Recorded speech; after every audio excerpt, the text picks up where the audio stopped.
With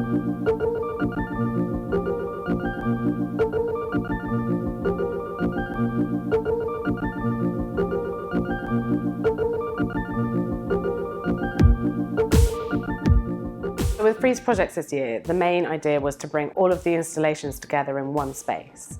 And this space has been designed as a mutable environment by the Greek architect Andreas Angelidakis. So each evening we have the opportunity to reconfigure the space.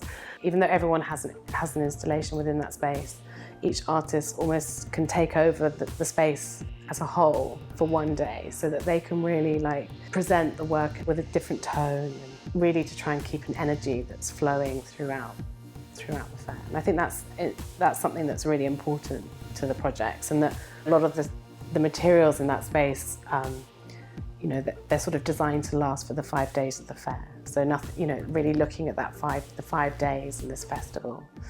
I think it's really interesting to try and support artists in the production of work, with different partners, which can have an ambition that also projects can have a presence at the fair, but also they can have another life outside of the fair as well.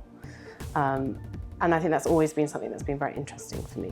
So if I could work with an artist and we can maybe even do a performance with a script when they're making a film, and maybe in 3 years' time then that script becomes a film, or even the other way around. So really looking at how, I think the most important thing for me is to work with artists and help them at an interesting moment in their practice where they can produce new work in a number of different environments.